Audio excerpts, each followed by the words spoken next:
I was 5 minutes away from standing up in front of 200 people and calling off a wedding I didn't even belong to, and the only thing stopping me was a folded piece of paper in my inside jacket pocket that read, in thick black ink, "If they get your signature, it's over." I'm not dramatic by nature.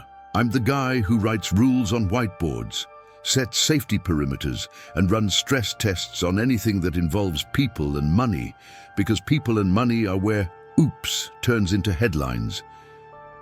But that night, inside a glass ballroom overlooking the city, with a string quartet pretending not to see the chaos, I realized something I'd never admitted out loud. Someone had turned a wedding into a trap, and the target wasn't the groom. It was me. Before I tell you how a cake tasting turned into lawyers sprinting through a service corridor, do me a favor. Comment where you're watching from. I'm genuinely curious how far this story travels, because by the end of it, a woman who was supposed to be invisible walked out with keys to a home she never thought she'd own, and a man who thought he could buy silence learned what a public record feels like. Here's what you need to know about me. I'm a billionaire, yes. The kind people love to imagine as either a cartoon villain or a magical ATM. I'm neither. I'm creative, competitive, philanthropic, but I'm strategic. I don't throw money at problems. I build systems that don't let problems multiply. I also have a rule. If I'm going to help, I want to see the gears, not just the tearful thank you moment on a stage, but the mechanics. Who's doing the work? Who's getting squeezed? Who's being exploited behind the pretty decor? That's why I started a program my team calls the Backstage Bonus. The idea is simple and visual. Pick a high-pressure event where service workers do invisible labor, weddings, galas, conferences, and create a challenge with a clean rule. If the entire service team makes it through the event without anyone being forced to quit, without anyone being publicly humiliated, without anyone being pushed into unsafe conditions, they split a life-changing bonus. We film it discreetly, ethically, with consent. Not for gotcha moments, because I hate gotcha moments, but to show reality and then change it. The public sees the final reveal, the team sees the money, and the industry sees that treating people decently isn't optional if someone like me is watching. That night's challenge was one of my biggest. One wedding, one weekend, one rule. Rule: if every worker assigned to the wedding finishes their shift and leaves with dignity, no illegal overtime, no withheld breaks, no threats, no humiliation, then I fund their reset. Reset meant different things. Rent paid, debts cleared, childcare covered, vocational training, even down payments. But I made it concrete, visual, measurable. The baseline budget was $2 million. If anything went wrong, the amount would drop. If it went perfectly, it would rise. This wasn't me being stingy. It was me creating incentives for management to behave. If you're wondering why I didn't just donate the money regardless, it's because I've learned something the hard way. If you reward a system without challenging it, you feed the same people who built the cruelty into it. So I paid for outcomes, and I built protections into the process. We had consent forms, we had legal counsel, we had a private compliance team, we had safety officers, we had a nurse on standby, and we had a set of red lines that would shut the whole thing down. No one was allowed to be placed in physical danger. No one was allowed to be coerced into signing anything. No one was allowed to be threatened with deportation, wage theft, retaliation, any of it. If we saw it, we intervened. And because people always ask, yes, I paid everyone their full wage regardless of the challenge. This was a bonus on top. Dignity isn't a prize. The wedding itself? It belonged to a man named Preston and a woman named Celine. Not their real names, obviously. I'm not here to drag private citizens into the public square, but I can tell you what kind of people they were because it matters. Preston had money, but not my kind of money. He came from the kind of family that thinks wealth is a personality. Celine had charm like a weapon. She smiled like she was being polite, And then she'd tilt her head just enough to make you doubt your own intelligence. They weren't my friends. They were a business contact's relatives, adjacent enough that I could attend without it seeming like I was crashing, but distant enough that I could observe. I didn't even plan to be there. This was supposed to be a soft launch weekend for the backstage bonus in a new city. My team had already vetted the venue, the catering company, the staffing agency, and the event planner. We'd done our background checks. We'd confirmed pay rates. We'd checked licensing. We'd verified that workers had safe transport home. Then, 2 days before the wedding, my operations lead, Mara, walked into my office and set down a file so thick it made the desk look smaller. "We have a problem," she said. "Mara doesn't do drama. Mara does facts." "What kind of problem?" I asked, already reaching for a pen. She slid a photo across the desk.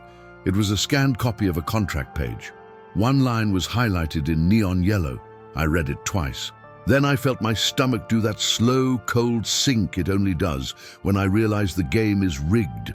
The line said, "In consideration of the philanthropic sponsorship provided by the benefactor agrees to assign all rights, interests, and control of the benefactor's charitable foundation's discretionary fund to the oversight committee named herein, effective upon execution."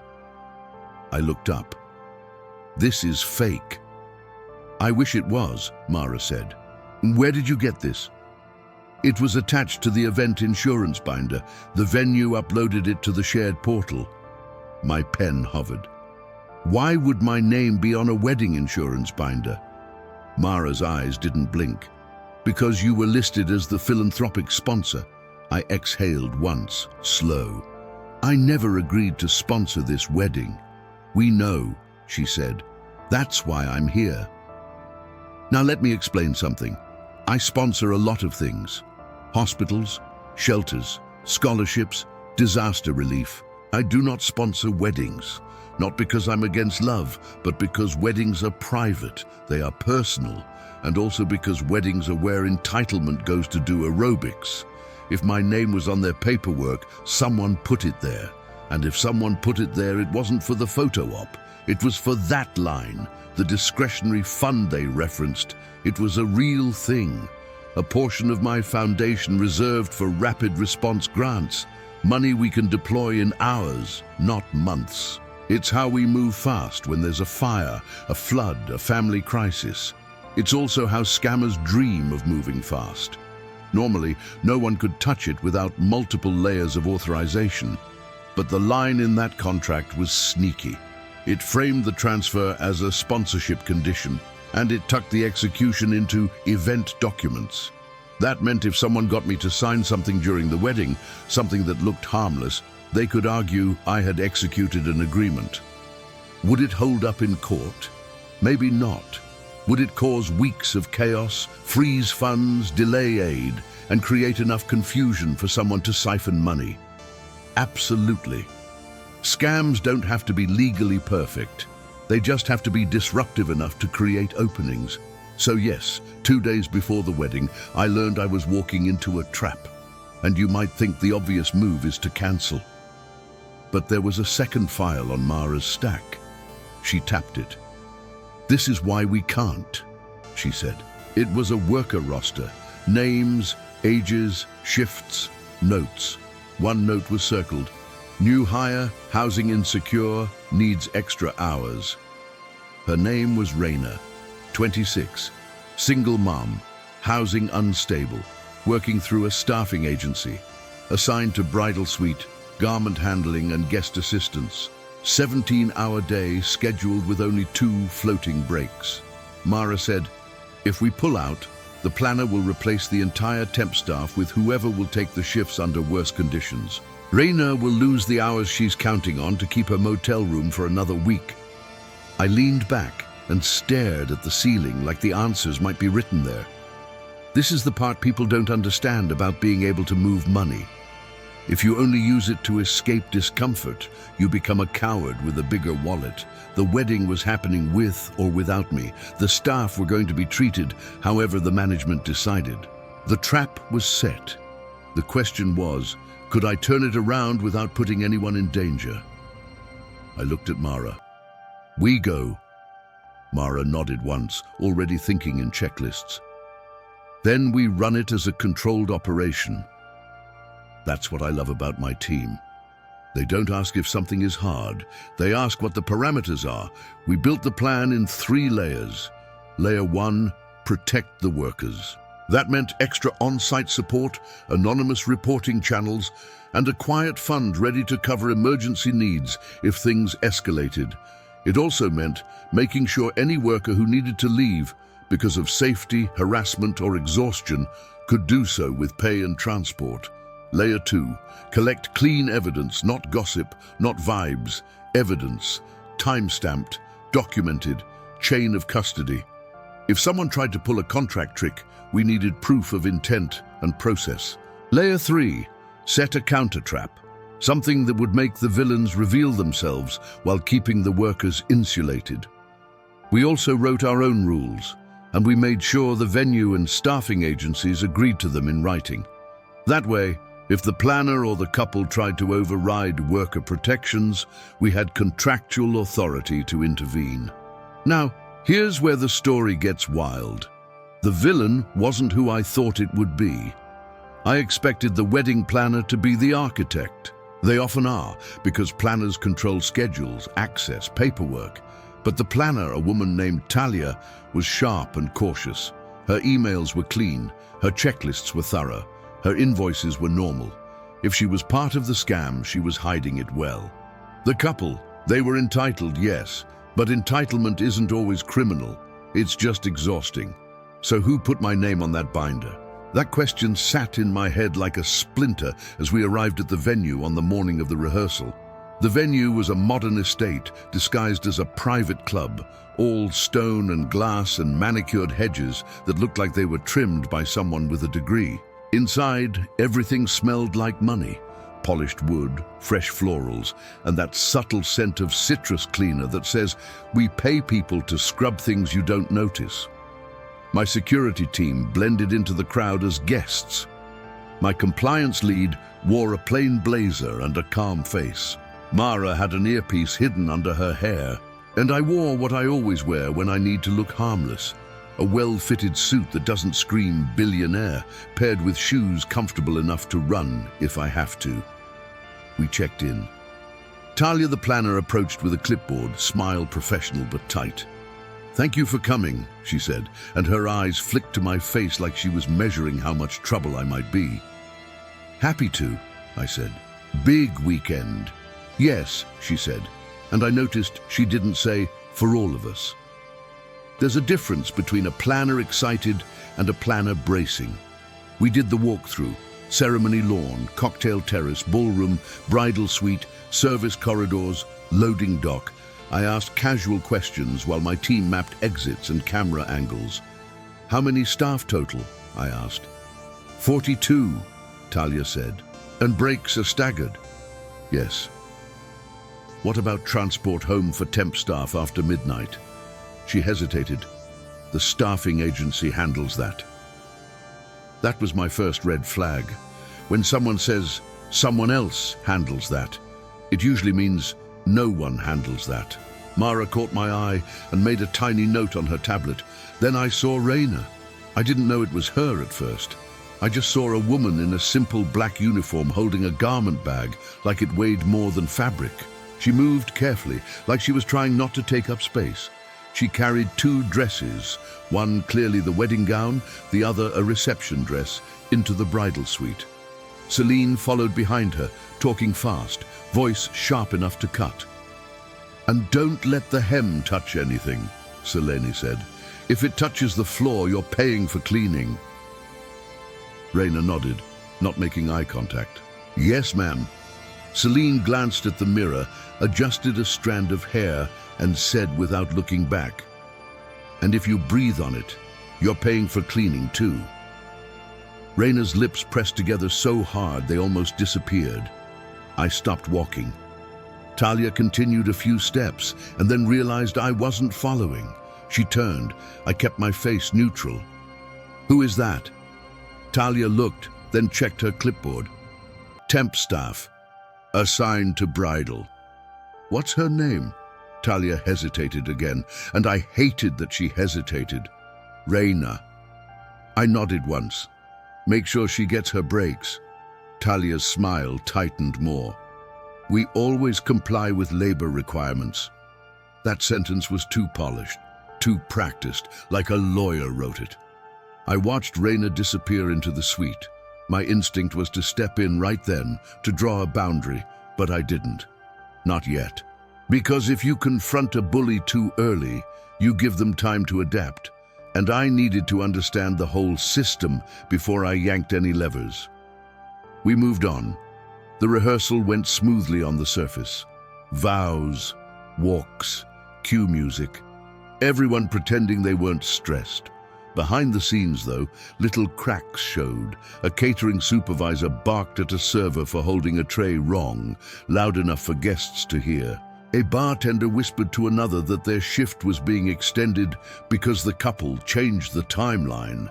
The staffing agency rep, a man named Colin, kept appearing in corners like a shadow and then vanishing when my compliance lead approached. And then, during dinner, I got my first direct contact from the trap. A man I hadn't met approached my table. Mid-40s, clean suit, too confident. The kind of confidence that comes from thinking rules are for other people. He extended his hand. You must be the benefactor. I didn't stand. I didn't take his hand. I just looked at him. His smile faltered half a millimeter. I'm a friend of the family, he continued, lowering his voice. I helped with oversight. There it was, oversight. The word from the contract. I smiled politely like I was amused. Oversight of what? He chuckled like we were sharing a private joke. The foundation piece. The charitable component of your involvement. It's very generous. He sat without being invited. Mara was across the room pretending to be a guest, but her eyes snapped to us instantly. The man leaned in. We'll want to formalize a few things tonight. Just signatures. Standard. Standard. Nothing is standard when someone says it is. I kept my tone light. I don't sign anything at events. His eyes narrowed. It's just a formality. I shrugged. Formality can wait. He smiled again, but this time it didn't reach his eyes. Of course, we'll catch you later. He stood and walked away like he owned the carpet. Mara appeared by my side as if she'd been there all along. That was him, she murmured. Who? Name on the binder, upload history, she said, voice barely audible. A consultant, claims to do non-profit compliance. He's the one who added the sponsorship line. What's his real game? I asked. Mara's jaw tightened. We don't know yet, but he's hunting your signature. I watched the man blend into the crowd. Then we make him hungry. Mara's eyes flicked up. You want to bait him? I want him to expose his method, I said, and I want to do it without touching the staff. Mara nodded once. That's all she needed. That night, after the rehearsal dinner, we ran our first recap in my head. 2 sentences. I do that when the hours are long and the pressure is building because it keeps the story anchored. So far, the plan was simple. Protect the workers, gather clean evidence, and figure out why a so-called oversight consultant wanted my signature on a document that would hijack my foundation's rapid response fund. Meanwhile, Raina, the temp staffer in the bridal suite, was already being treated like a disposable object, and that told me this wedding wasn't just a financial trap, it was a cruelty machine. The wedding day began at 6:00 a.m., not because the ceremony was early, but because the machinery of luxury starts before anyone with a satin robe wakes up. At 6:00 a.m., the loading dock was alive. Florists unloading buckets, rental companies rolling in chairs, caterers prepping, sound tech testing microphones, service workers moving fast, eyes down, trying to beat the timeline. My team was already in place. We had 2 private spaces, One guest lounge that was actually our operations hub, and one small room near the service corridor labeled coat storage that was actually our worker support station. Water, snacks, first aid, chargers, and a quiet corner to breathe. We also had a number, 42. That was how many people would determine whether the backstage bonus paid out. $2 million base, potential to rise to 3 if everything went clean. And one additional rule I added quietly after seeing Selena's behavior. Any worker targeted for humiliation would trigger an immediate intervention by me. No debate. I can tolerate a lot. I cannot tolerate public cruelty. At 8:15 a.m., Raina walked into the service corridor carrying 3 boxes of steamingers and emergency sewing kits. She looked like someone who hadn't slept. Her hair was pulled back tight. Her face was calm in the way people get calm when they've had to be. She didn't see me at first. I was leaning against the wall near the support station, holding coffee I wasn't drinking. When she passed, I said softly, "Morning." She startled slightly, then forced a polite smile. "Good morning, sir." "You're Raina?" I asked, keeping my voice normal. Her eyes widened. "Yes." "I'm a guest," I said, which made her blink because everyone knew I was more than that. But I wasn't going to put her on the spot. "If anyone gives you trouble, you can come to that room." I nodded toward the support station, no questions asked. She followed my nod, saw the snacks, the water, the calm. Her shoulders dropped half an inch. "Thank you." Then she hesitated like she wanted to say something and was deciding if it was safe. I didn't push. People in her position don't need pressure, they need control. I just said, "Take your breaks." Her smile became real for a second. "I'll try." That "I'll try" hit me like a punch. Breaks aren't something you try to take. They're something you're entitled to, but entitlement is a luxury word. At 10:01 a.m., the first escalation happened. Celine demanded that all staff addressing her use specific titles, Mrs. Preston, even though she wasn't married yet, and Madam if speaking directly. Someone laughed, quietly, but not quietly enough. Celine snapped her head toward the sound and pointed at the nearest person. It was Raina. "Was that you?" Celine asked, voice sweet like poison. Raina shook her head quickly. "No, ma'am." Celine stepped closer. "Don't lie to me." Raina swallowed. "It wasn't me." Celine's eyes flicked to the other staff, daring anyone to contradict her. No one did, because when you're in a system where one complaint can cost you future shifts, silence is survival. Celine smiled. "Fine, then you can prove it." She gestured toward the gown hanging near the window. "Hold it. Arms up, don't move. I want it to hang without wrinkles while I take pictures." My body went still. Holding a heavy gown with arms up for photos can be 10 minutes. It can also be an hour if the bride is bored. Raina looked at the gown. She looked at Selena. She nodded, she lifted her arms, and I watched her shoulders tighten as the weight settled. This was humiliation disguised as a task. I stepped into the doorway. "Selena," I said, calm. She turned, smile flashing like she was delighted to see me. "Oh, you're here early." "I am," I said.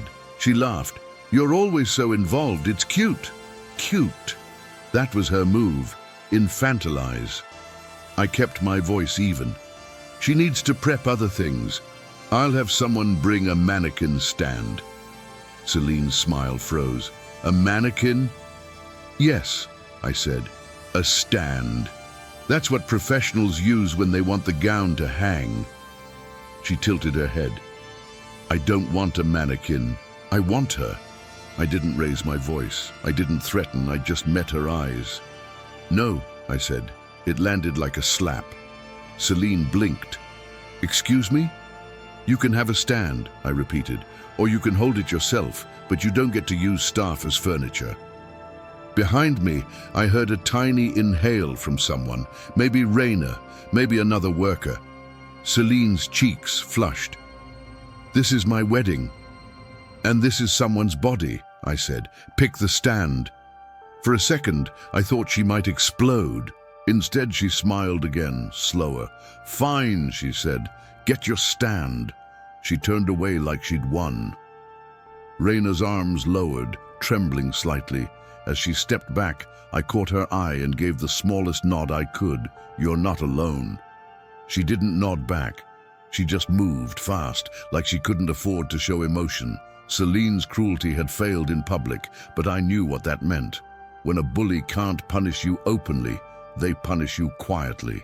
At 11:30 a.m., Raina's staffing agency rep, Colin, cornered her in the corridor. I know because Mara's team had a fixed camera pointed at a supply closet for safety documentation, and Colin chose that exact spot, thinking cameras weren't there. He leaned into Raina's space. You embarrassed the bride, he hissed. Raina shook her head. I didn't. Colin cut her off. Don't talk. You're lucky you're still on the roster. You want hours next week. You do what she says. Raina's eyes dropped. Yes. Colin jabbed a finger at her clipboard. And you're staying late. They changed the timeline. Raina swallowed. My babysitter. Colin's mouth curled. Not my problem. Then he did something that made my blood boil. He pulled out a form and shoved it toward her. Sign, he said. Acknowledgement. Overtime voluntary. No complaints. Raina stared at it like it was a snake. Colin's voice lowered. Sign or you're done. That was a red line. Coercion. Retaliation threat. Mara stepped out of the support station like she'd been waiting for that moment. Hi, she said brightly, like she'd just joined a friendly conversation. Is there a reason you're pressuring a worker to sign a form under threat? Colin jerked back, eyes widening. Who are you? Mara smiled. Someone who hates wage theft. Colin scoffed. This is standard. Mara's smile didn't change. Standard doesn't mean legal. I stepped into view behind Mara. Colin's face changed when he saw me. His posture straightened like he was suddenly remembering manners. Sir, he said quickly. We're just... Colin, I said, calm but cold. Leave. He blinked. Excuse me. Leave, I repeated. Right now. Colin tried to laugh. I can't. I'm the agency rep. You were, Mara said, holding up her phone. We just terminated your contract with cause. Recorded coercion. Threat of retaliation. Attempted waiver of rights. You're done. Colin's mouth opened and closed. I watched Raina's face. She looked like she couldn't process it, like her brain was waiting for the punishment that always comes after you get defended. Colin's eyes darted between me and Mara. You can't do that, he said, voice rising. Mara's tone stayed light. We already did. Colin's jaw clenched. You people think you can... I stepped closer until he had to back up. Not threatening, just occupying space. Walk away, I said softly, or security will walk you. Colin looked around, realized several guests were now paying attention, and swallowed his pride. He turned and stormed down the corridor. When he was gone, the hallway seemed to exhale. Raina stood frozen, still holding the form. Mara gently took it from her hand. You don't have to sign anything you don't understand, she said. Raina's voice was small. I need the hours. I know, Mara said. That's why we're here. Raina blinked fast. Is he going to make it worse? I met her eyes. Not today, I said. Not ever, if I can help it. She stared at me like she was trying to decide if I was real. This is where I'm going to give you a mini recap, because the day was moving fast and the stakes were stacking. By late morning, we had already shut down one piece of worker exploitation, an agency rep coercing signatures, and we'd publicly blocked the bride's attempt to humiliate Raina. But the bigger threat was still in the air.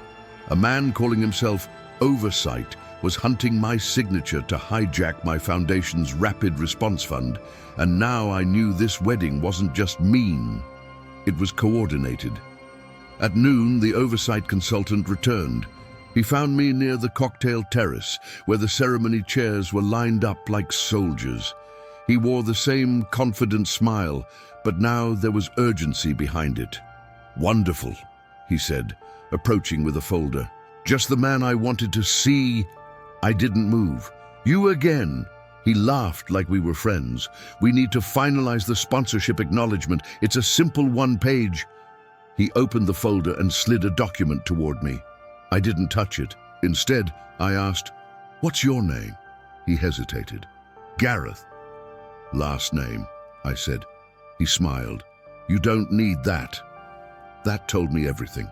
If someone refuses to give you their last name while asking for your signature, they're not doing compliance, they're doing theft.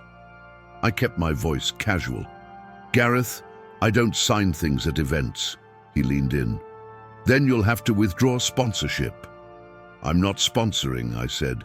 His smile tightened. "Your name is on the binder. The venue recognizes you as sponsor. If you withdraw now, it will be awkward." He glanced at the ceremony chairs like he could already see the gossip. I laughed once, softly. "Awkward for who?" His eyes narrowed. "For the staff." There it was, the threat. I felt something settle in my chest like a switch flipping from patience to focus. "You're using staff as leverage," I said quietly. "I'm protecting the event," he replied, smooth. "We simply need your cooperation." I nodded slowly, like I was considering. Then I did what my team calls the generous trap. I smiled. "Okay," I said, "bring it to my lounge. I'll review it with counsel." Gareth's relief was instant. Perfect. He thought he'd won, and that's why he walked right into our counter-trap. Our lounge wasn't a lounge.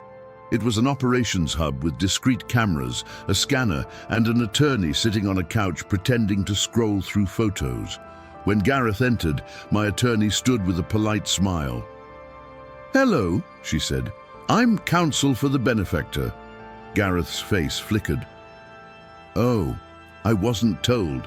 "No problem," my attorney said. "We just want to ensure everything is accurate." Gareth tried to hand her the folder. She didn't take it. "Please," she said, "place it on the table." He did. Mara pressed a button on her phone. A small green light blinked under the lamp. Recording began. My attorney flipped the first page, skimmed, and then paused at the paragraph we'd seen. She looked up. "This assigns control of the Foundation's discretionary fund to an oversight committee." Gareth smiled. "Standard governance." My attorney's voice stayed calm. "No, that is not standard. That is a transfer of control." Gareth's smile faltered. "It's just oversight." My attorney pointed. "The committee includes you." Gareth's eyes sharpened. "Yes. And it becomes effective upon execution," she continued, "meaning signature." Gareth shrugged, trying to regain control. "Yes. That was all we needed. Admission." My attorney leaned back. "Who instructed you to include this clause?" Gareth's jaw tightened. "It's part of the family's philanthropic vision." "Which family member?" she asked. Gareth's eyes flicked toward me. "The bride. Celine, I filed that away." My attorney nodded slowly. "Interesting," she said, "because the benefactor never agreed to sponsor this event. Your clause is fraudulent." Gareth bristled. "You can't prove intent." Mara's smile was sweet. "We can prove a lot." Gareth stood abruptly. "This is ridiculous." He reached for the folder. I placed my hand on it, not aggressive, just firm. "Leave it," I said. Gareth's nostrils flared. "That's my property." "It's evidence," Mara corrected. Gareth's face turned red. "You can't." My attorney stood, still calm. "We can. We're not detaining you. You're free to leave. But the documents you brought into a private room, where you attempted to solicit a signature under false pretenses, are now subject to legal review." Gareth's eyes darted around. He realized he was recorded, outnumbered. He did the only move scammers do when they're exposed. He tried to create chaos. "You're going to ruin this wedding," he snapped. "Do you want the staff to lose work because you're being difficult?" I stood. Do you want to stop threatening workers? Gareth's mouth opened, then closed. He grabbed his phone and stormed out. Mara exhaled. Okay, she murmured. Now we know he's linked to Celine. And Celine linked to what? I asked. Mara tapped her tablet. We're running her background deeper. Something feels structured. I nodded. And we keep eyes on Raina. Because here's what people miss. In a system like this, the scapegoat is always chosen in advance. And Raina had already been singled out. At 2 p.m., right on schedule for the inciting incident to become a full-blown crisis, Celine staged her first major accusation. It happened in the bridal suite, which was full of women in matching robes, champagne flutes, and a photographer capturing candids that were anything but. Raina was assigned to manage the room's flow. Water, snacks, garment checks, escorting hair and makeup artists, keeping the door clear. Selene suddenly raised her voice. Where's my necklace? The room went still. Selene's eyes swept the space and landed on Raina like she was pointing a spotlight. My grandmother's necklace, Selene said, voice trembling theatrically. It was right here. Raina's eyes widened. I haven't... Celine cut her off. You're the only one who touched my jewelry tray. That was a lie. I'd seen at least 3 bridesmaids rummage through it earlier. Celine's voice rose. I knew this would happen. I told you not to hire random people. One bridesmaid gasped like they were in a movie. The photographer kept shooting, Raina's face drained of color. Celine pointed at the door. Lock it. No one leaves. A bridesmaid moved toward the door. I stepped into the suite. Unlock it, I said, calm. Everyone turned. Celine's eyes flashed fury, but she recovered with a shaky smile. Oh, thank goodness you're here, she said, switching to victim mode. My necklace is gone. I heard, I said. No one is locking staff in a room. Celine's voice sharpened. It's evidence. You want evidence, I said. Call venue security, call the police, but you don't trap workers. Celine's eyes glittered. Are you taking her side? I didn't flinch. I'm taking the side of reality, and reality is this. Accusing staff without proof is dangerous. Celine's mouth twisted. I have proof. She reached into her robe pocket and pulled out a small velvet pouch. My chest tightened. She shook it.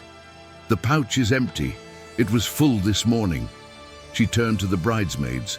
Everyone saw me put the necklace in here. Several nodded too fast.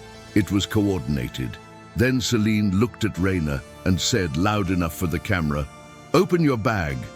Raina's lips parted. Open it, Celine demanded. Raina's hands shook as she reached for her bag. I held up a hand. Stop. Celine's eyes went wide. Excuse me? Raina will not be searched by you, I said. If you want a search, venue security can do it with proper procedure. Celine's voice rose. So you're protecting thieves, the bridesmaids murmured. I watched the photographer, still shooting, of course. Celine wasn't looking for her necklace. She was looking for footage, a scandal, a public humiliation, a reason to fire Raina, a reason to distract from something else. And that something else was likely Gareth and his contract. I took a slow breath. Here's what we're going to do, I said, calm but firm. Everyone in this room sets their phones down on the table. Celine blinked. What? Phones down, I repeated. One bridesmaid laughed nervously. Another hesitated. I smiled slightly. If you want procedure, we do procedure. Phones down, no recordings. Celine's jaw clenched. This is my wedding suite. And this is a false imprisonment lawsuit waiting to happen, I said. Phones down. The word lawsuit is like holy water to entitlement. It makes them recoil. Slowly, phones went to the table. Celine hesitated last, then slammed hers down like she was doing me a favor. I nodded at Mara, who had stepped into the doorway behind me. Mara quietly motioned to venue security. A uniformed security manager entered, face serious. "Ma'am," he said, respectful, "I understand there's a missing item." Celine pointed at Raina. "Search her." The manager's expression tightened. "We can conduct a standard check with consent, ma'am." Raina's eyes darted. Consent. She knew what that meant. Say no and risk retaliation. Say yes and risk humiliation. I stepped closer to Raina, not too close, just enough that she could feel support. "Raina," I said quietly, so only she could hear, "you can say no. If they retaliate, you're protected." Her eyes filled with tears she refused to let fall. Then louder, I said to the security manager, "Conduct procedure and document everything." Celine's lips curled. Finally, the security manager asked Raina, "May I search your bag?" Raina's throat bobbed. She looked at Celine. She looked at me. She whispered, "Yes." The manager searched, carefully, professionally. Nothing. Celine's eyes narrowed. "Then where is it?" The manager shrugged slightly. "Not here." Celine's face twisted. "Then search her pockets." The manager shook his head. "We cannot touch her body without law enforcement." Celine's voice rose. "Then call them." The bridesmaids murmured again, but now their enthusiasm had shifted. "Calling the police at your own wedding is not a cute aesthetic." Celine's gaze snapped to me. "You did this," she hissed. I kept my tone neutral. "If you want police, call them." Selena looked around, the cameras, the witnesses, the risk. She didn't want police. She wanted theater. So she did the next best thing. She went for the kill shot. She pointed at Raina and said loudly, "Fine, then you're fired." Raina's face went completely still. The room held its breath. And I smiled, not because it was funny, because Celine had just stepped into the line we needed for the justice payoff. "You can't fire her," I said calmly. Celine laughed, sharp. "I can do whatever I want." "No," I said, "you can't." Celine's eyes narrowed. "Why?" "Because she doesn't work for you," I said. "She works under our worker protection contract for this event, and firing her for a false accusation triggers an immediate penalty, $100,000 paid into a worker legal defense fund, and your planner's contract gets reviewed for breach." Celine stared like she couldn't process the idea that staff weren't her toys. "You're bluffing," she snapped. Mara stepped forward with a folder. "We're not." Celine's face flushed. "This is ridiculous. This is what happens when you treat people like disposable props," I said, voice still calm. "You don't get to do that around me." Celine's hands shook with rage. Then she did something that told me I was right about the trap. She looked at the bridesmaids and said quietly but urgently, "Get Gareth." There it was. She needed Gareth because the necklace wasn't the real emergency. Something else was. As the bridesmaids rushed, I turned to the security manager. "Please escort Raina to the support station," I said. "She needs a break." Raina stood like she was rooted. I leaned closer. "Go," I said softly. "You're safe." She swallowed, then walked out, shoulders stiff. The moment she left, Celine's mask slipped completely. She stepped toward me, voice low. "You think you can control everything?" I met her eyes. "No," I said. "Just what happens on my watch." She smiled, cruel. "Then you're going to hate what happens next." She turned away, robe swishing like a threat. At 3:00 p.m., Gareth appeared again, sweating. He pulled me aside near the corridor, eyes darting. "We need to talk," he said. I smiled. "We already did." He lowered his voice. "Celine's necklace is missing." "I know," I said. Gareth's jaw clenched. "This is going to become a problem." "Only if you make it one," I said. He leaned in, and now the urgency wasn't just about control. It was fear. "You don't understand," he hissed. "That necklace is attached to the documents." My heart rate ticked up. "Explain," I said, keeping my voice flat. Gareth swallowed. "There's a micro-engraved seal. It's part of a verification package. It's supposed to be photographed with your signature." I stared at him. So the necklace was a prop, A verification prop. They weren't just trying to get my signature, they were trying to capture it with a specific seal to make it look authenticated. That was bigger than a wedding scam. That was an attempt to fabricate legal evidence. I kept my face neutral. So you admit it? Gareth's eyes widened. He realized what he'd said. He tried to backtrack. No, Mara stepped into view like a ghost. We're recording, she said softly. Gareth's face drained. He took a step back, then another. Where is the necklace? I asked. Gareth's voice broke. I don't know. I believed him. If Gareth was sweating like that, he wasn't the mastermind. He was the middleman, which meant there was someone else. Someone with the necklace. Someone who could run the authentication package. Someone who could pull the money. And someone who likely planned to blame Raina when the necklace reappeared in her bag, right before they fired her and distracted everyone with scandal. Except that plan had failed. So now the necklace was missing for real, and the people behind the scam were panicking. That was our opening. I turned to Mara. Find the necklace, I said quietly, and find out who has access to the verification package. Mara nodded. Already on it. Then I did something that might sound insane. I let the ceremony proceed, because stopping the wedding would create chaos. Chaos is where scammers thrive. Order is where evidence survives. So we stayed calm. We let the guests sit. We let the music play. Celine walked down the aisle with a smile so bright it looked painful. Preston looked like a man who didn't realize he was in a story. And I sat in the second row, watching everything like a chessboard. At 6 p.m., during cocktail hour, Mara found me near the bar with an expression that told me we'd hit a new level. We found the necklace, she said softly. My shoulders eased. Where? In the bridal suite, she said. Inside the lining of a makeup bag. That's convenient, I said. Mara nodded. Too convenient. Who found it? I asked. Mara's eyes sharpened. One of Celine's bridesmaids, the loud one. Did she find it alone? I asked. Mara held up her tablet. No. She showed me a clip from the fixed hallway camera. The bridesmaid slipping into the support corridor earlier, holding a velvet pouch, Celine's pouch, and then slipping back out. Then another clip. The same bridesmaid entering the bridal suite alone and placing something into the makeup bag.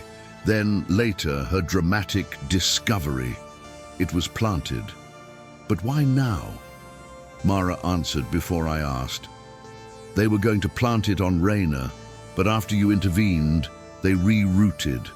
They staged the discovery to avoid police. They want to move to phase 2. What's phase 2? I asked. Mara swallowed. The signature play. They're going to try during the reception. Of course, receptions are noisy, emotional, chaotic. People sign things all the time. Guest books, thank you cards, vendor approvals. They were going to disguise the contract as something ceremonial. And now they had the necklace back, which meant the authentication prop was back in circulation. I exhaled slowly. Okay, I said, then we close the loop. At 7:30 p.m., the reception began. The ballroom glowed, candles, flowers, crystal, a dance floor that looked like it had been polished by angels. Guests cheered, toasts began, the band played. And behind the scenes, my team moved like a quiet storm. We replaced the staffing agency rep with one of our vetted supervisors. We ensured breaks. We monitored hydration. We tracked hours. We had a shuttle ready for any worker leaving after midnight. Raina, after a break and a private check-in with our support counselor, returned to work. She looked steadier, but her eyes carried the weight of someone who's been accused publicly and knows people will remember the accusation, not the correction. That's why justice has to be loud, not cruel, just undeniable. At 8:45 p.m., I saw the setup. A small table near the dance floor had been arranged with a large book, like a guest book, but thicker. Next to it, a fancy pen in a stand. a sign that read, "Sign the Legacy Book." Celine stood near it, smiling at guests. Preston shook hands. And there, hovering nearby like a vulture in a suit, was Gareth. My pulse stayed steady, because we were ready. Mara whispered in my earpiece, "They'll invite you in the next 10. I walked toward the table as if I was curious. Celine's smile widened. "There you are," she said, voice sugary. "We have something special." "What's this?" I asked, gesturing at the book. "Our legacy book," Celine said. "We're having a few special guests sign first. It's symbolic." Gareth stepped in smoothly. "It's a beautiful tradition," he said. "Just a signature, a message, and a photo with the family seal." And there it was, the seal. Celine reached into her clutch and pulled out the necklace, now hanging from her fingers like a trophy. "This is my grandmother's," she said, eyes shining. "We want it in the photo." I smiled politely. "Lovely." Gareth opened the book to a page that looked blank, except it wasn't blank. If you looked closely, there was faint text, the kind printed in light grey, so it disappears under dim light, but appears on camera if you angle it right. He handed me the pen. "Just sign here," he said, pointing. I took the pen, then I set it down. Celine blinked. "Aren't you going to sign?" "I am," I said. "But first, I have a tradition too." I pulled a small Blacklight pen from my pocket. Celine's smile faltered. "What's that?" "A gift," I said lightly. "I love hidden messages." I clicked it on and swept it over the page. The faint grey text lit up like a confession. It wasn't a legacy message, it was the clause. "Assign all rights, interests, and control." Gasps rippled from the few guests watching. Celine's face went white. Gareth's eyes widened in pure panic. I looked at them, calm. "This is fraud," I said, loud enough for the circle to hear. Celine's mouth opened. No sound came out.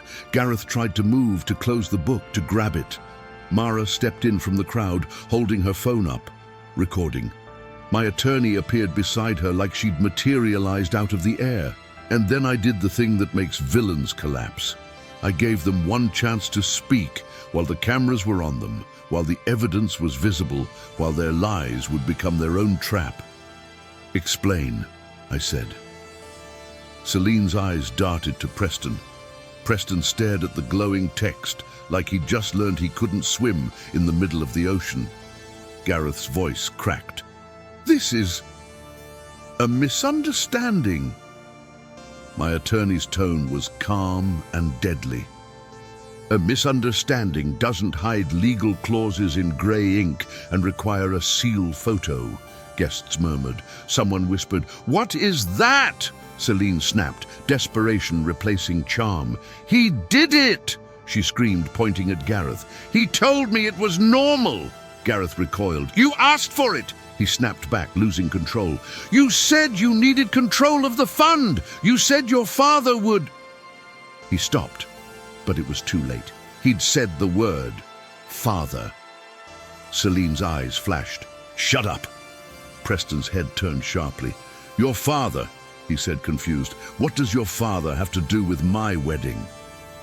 Celine's face crumpled for half a second, then hardened. I watched her realize her real problem wasn't me anymore. It was Preston, because Preston was about to learn he was marrying into something, and that's when the final twist snapped into place. Mara leaned close to my ear. "We confirmed Celine's father is behind a shell non-profit," she whispered. "He's under investigation in another state.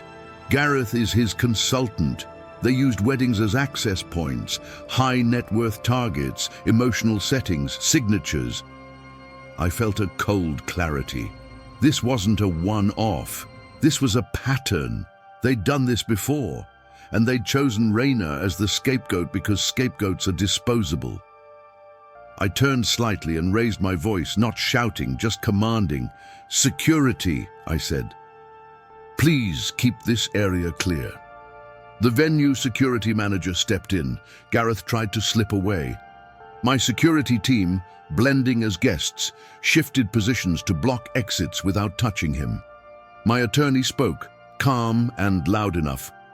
"Gareth, you are free to leave, but we are preserving evidence and will be submitting documentation to authorities.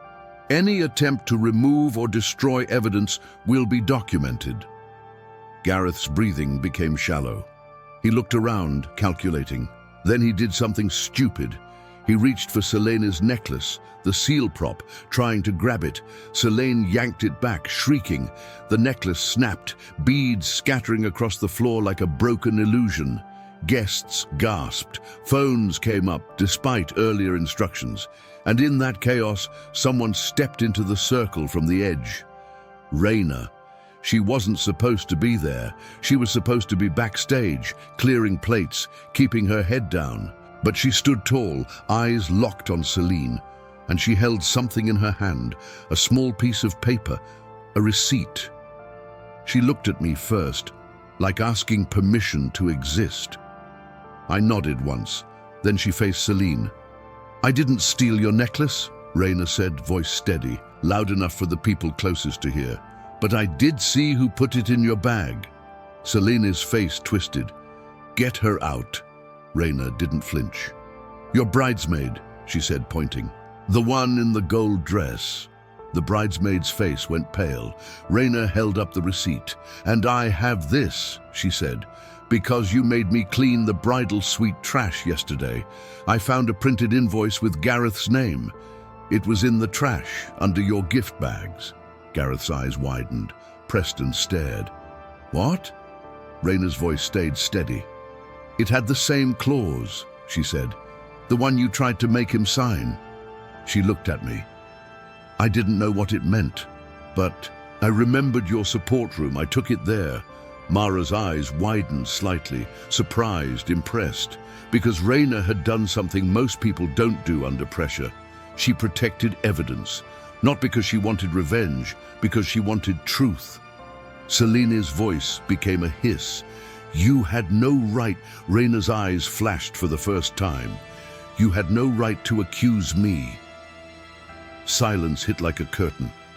This is one of those moments where time stretches, because everyone's brain is trying to reorganize the story they thought they were watching. It wasn't bride loses necklace, staff steals it.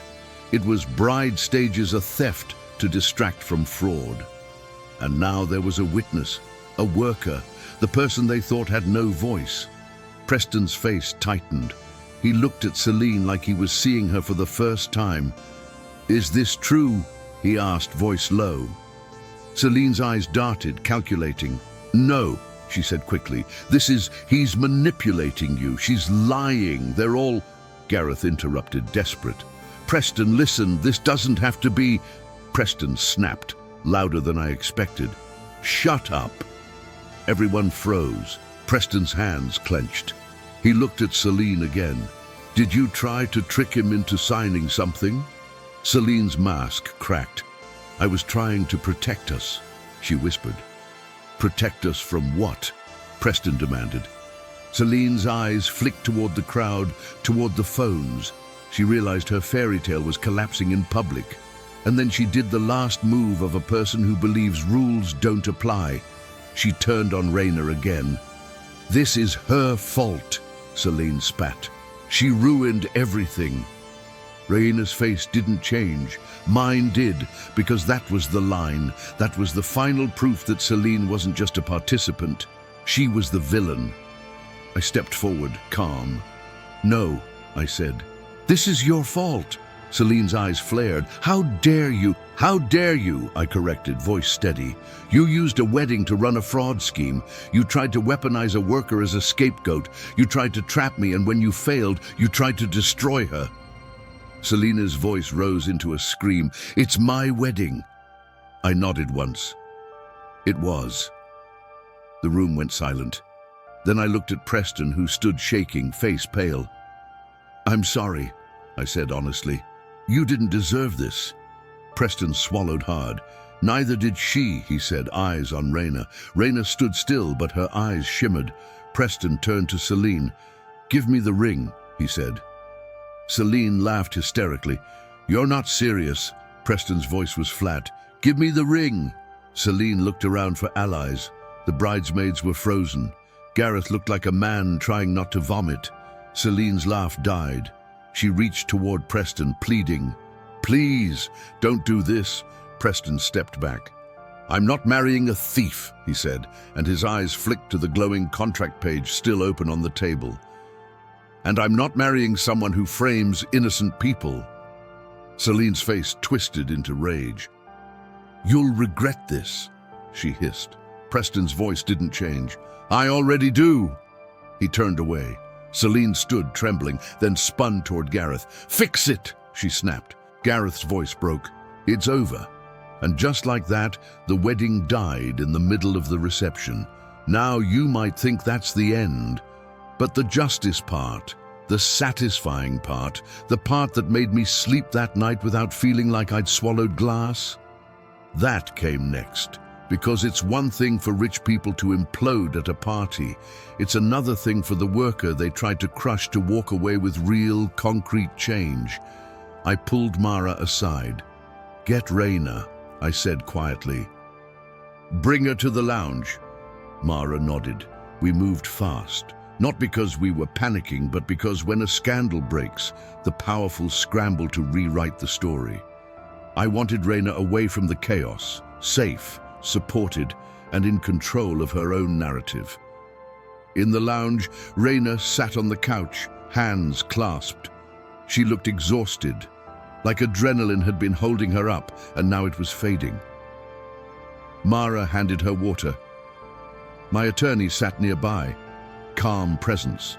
I sat across from Raina, leaning forward slightly, not looming. "Thank you," I said. Raina blinked. "For what?" "For being brave," I said. "For saving that invoice." Raina's eyes dropped. I was scared. "I know," I said. "And you did it anyway." She swallowed. "Are they going to come after me?" My attorney answered gently. "You're protected. We have documentation, witnesses, and legal support.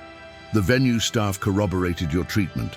The planted necklace footage exists. And your staffing agency rep is already terminated with cause." Raina's shoulders trembled slightly. I said, "I want to ask you something. You can say no." She looked up, cautious. "What do you need?" I asked. Not in a poetic way, in a real way. Raina's eyes glistened. "A place," she whispered. "A real place. Not a motel, not a couch." My chest tightened. She continued, voice shaking. "I'm trying, I'm working, but every time I save a little, something happens. A fee, a sick day, a babysitter cancels, and then I'm behind again." I nodded slowly. This is what most people don't understand. Poverty isn't just lack of money, it's lack of margin. One hit and you fall. I leaned back slightly, making space. "Okay," I said. Mara glanced at me. "Ready?" I said. "Here's what I'm going to do. Your wages are already guaranteed. Your bonus from tonight's backstage bonus is still happening because the staff did their job with dignity despite the chaos." Raina blinked. "Even after..." "Especially after," I said. Mara slid a folder onto the table. Inside were numbers, options, plans. I pointed. "We have a housing partner non-profit that works fast.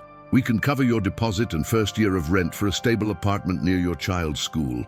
We can also cover childcare support while you build a buffer. And we can enroll you in the training program you mentioned on your intake form, Event Logistics Certification, so you're not stuck in temp shifts forever." Raina stared like her brain couldn't accept it. I continued, "Because I don't like dangling hope without structure. But I'm also going to do something else." I nodded to Mara. Mara opened a second folder. It was a set of keys attached to a tag. Raina's eyes widened. I said, "I own a small portfolio of homes for transitional housing. They're not luxury. They're safe. They're stable. No landlord games. If you want it, you can live in one for 2 years rent-free while you rebuild. The only condition is you work with our financial coach once a month, not because I want control, but because I want you to leave the 2 years with savings and options." Raina's mouth trembled. Tears spilled now, unstoppable. She covered her face with her hands, shoulders shaking. Mara moved closer, gentle. My attorney looked away slightly, giving privacy. I just sat there, quiet, letting her have the moment. After a minute, Raina lowered her hands, eyes red. "Why?" she whispered. "Because that's always the question," I said. "Because you were supposed to be the sacrifice." Raina blinked. "You were chosen," I continued, voice steady, "because they thought you couldn't fight back. And you did. Not with violence, not with screaming, with truth." Raina's lips parted. "I didn't do much." I shook my head. "You did the hardest thing. You didn't become what they wanted you to become." She stared at the keys like they were fragile. I said, "If you accept, those keys are yours tonight. Not symbolic, real." Raina reached out slowly, like she was afraid they'd vanish. Her fingers closed around them, and in that moment I felt something in my chest unclench that had been tight since I saw her holding that gown like a human mannequin. Now, the justice part isn't complete if the villains walk away clean. So while Raina was getting her future, my team was building a file. The planted necklace footage, Gareth's admissions, the grey ink contract under Blacklight, the binder upload history, the staffing agency coercion, the threatened retaliation. We compiled it with timestamps, chain of custody, witness statements. We sent it to the proper authorities and regulators, not as a publicity stunt, as a formal referral. We also filed a civil complaint to freeze any attempt to touch my foundation's funds and to flag Gareth and his associated entities. And we did something else, something that matters more than any dramatic confrontation. We contacted every venue and planner in our network and shared a warning about the scam pattern with documentation so they couldn't do it again somewhere else. That's how you stop a parasite. You cut off the hosts. By midnight, the ballroom was half empty. Guests had left in confused clusters, whispering about the craziest wedding ever. Celine had vanished. Gareth had tried to slip out, but security documented his departure, and my attorney made sure evidence remained intact. Preston sat alone at a table with a glass of water, staring at nothing. I approached him quietly. He looked up, eyes hollow. "I didn't know," he said. "I believe you," I replied. He swallowed. "Is she going to get away with it?" I leaned slightly. "Not easily," I said, "and not quietly." Preston exhaled, shaky. "I feel stupid." I shook my head.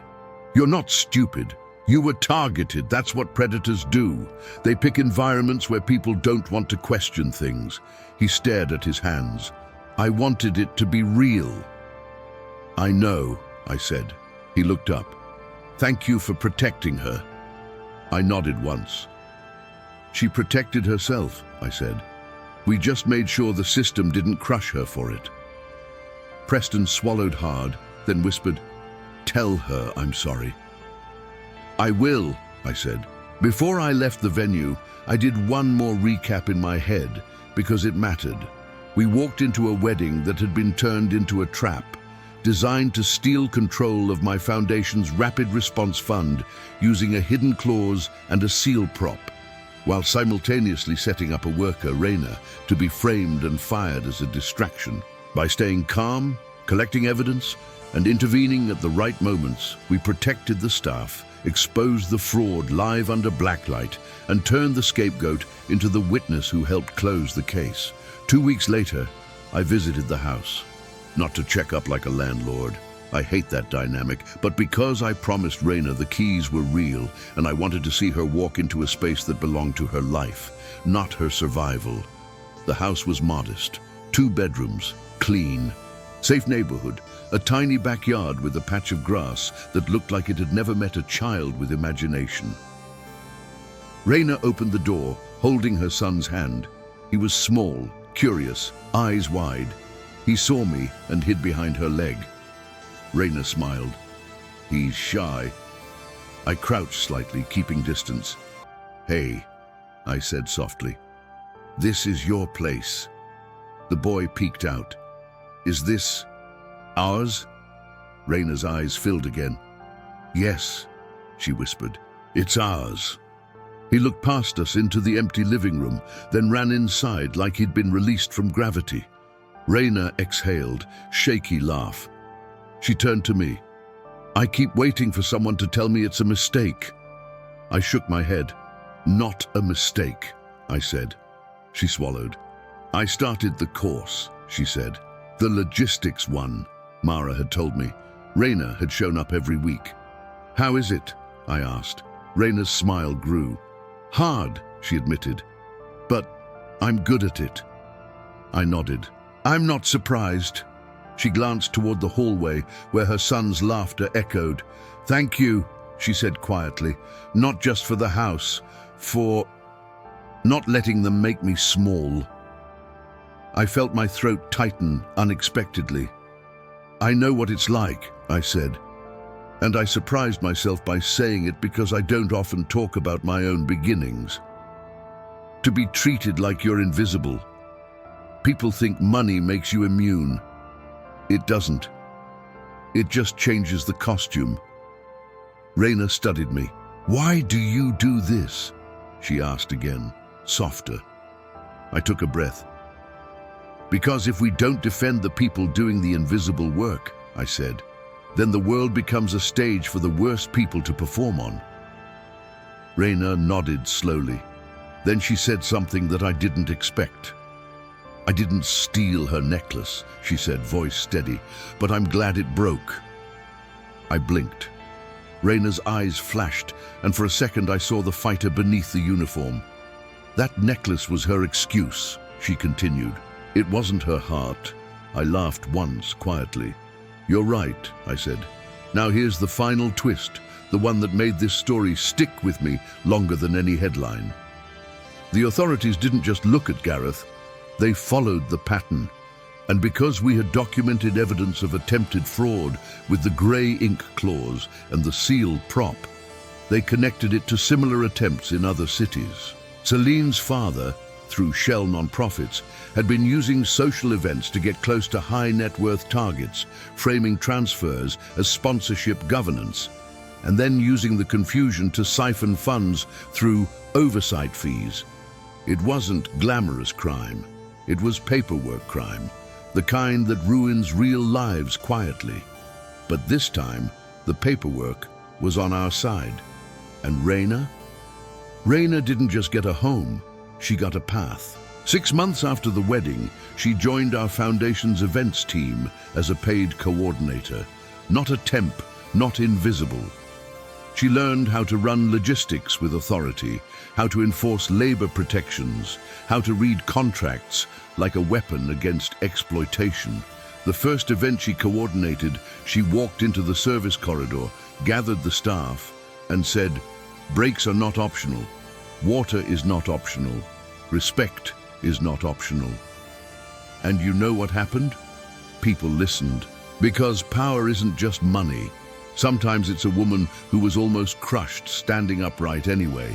So when people ask me why I don't just write checks and stay home, I think about that night, the glow of grey ink under blacklight, the beads of a broken necklace scattering across a ballroom floor, and a worker holding up a receipt like it was a sword. And I think about the rule that started it all. Everybody leaves with dignity. That's the challenge. That's the game. And if you're still here, I want you to weigh in, because I know the comments are going to split on this. Team Preston for walking away in public, or Team Justice for exposing the fraud live. Tell me which side you're on and why.